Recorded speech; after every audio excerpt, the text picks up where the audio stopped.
nakaligtas ka na. Ito na ang iyong pangalawang Sang Tanong! Ito na nga. Sa tuwing kakain, bakit ba malaking plato ang mas gustong gamitin ni Catherine Bernardo? A.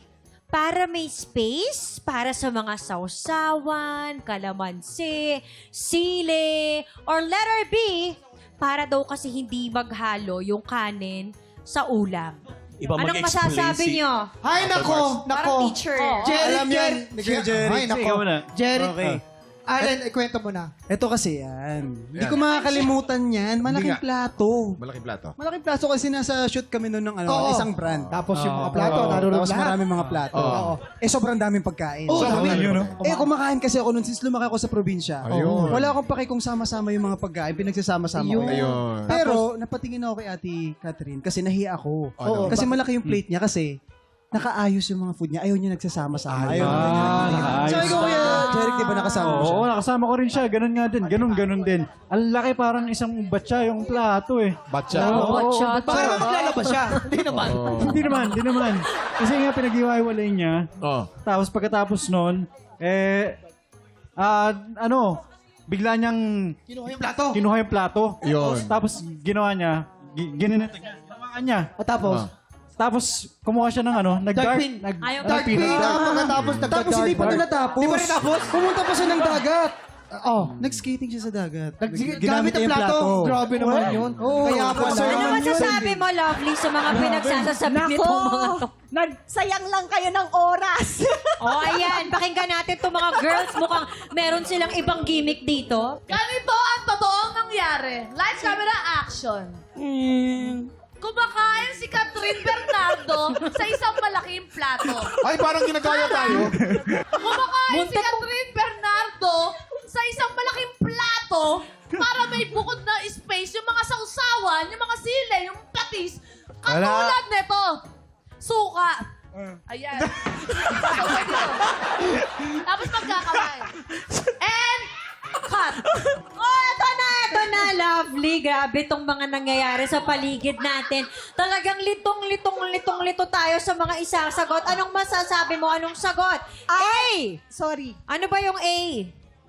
Para nakahiwalay ang sausawan, kalamansi at sili. Or B, para hindi maghalo ang kanin sa ulam. B, para hindi maghalo ang kanin sa ulam. Ayaw ni Catherine ng sausawan. Siyempre. Bakit?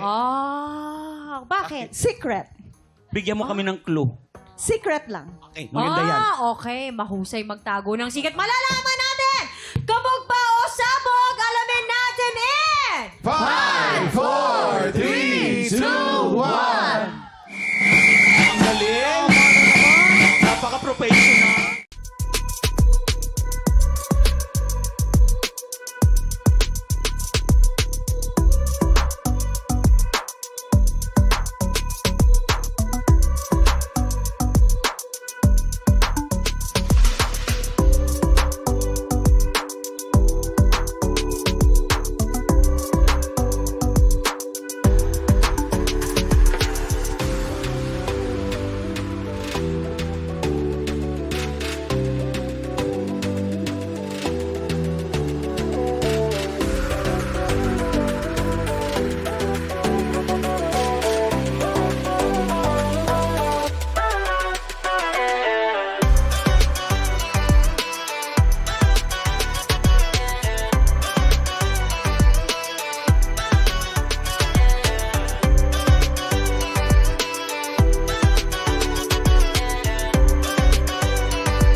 Tropa, pinanood mo hanggang sa dulo itong video na to, very good ka!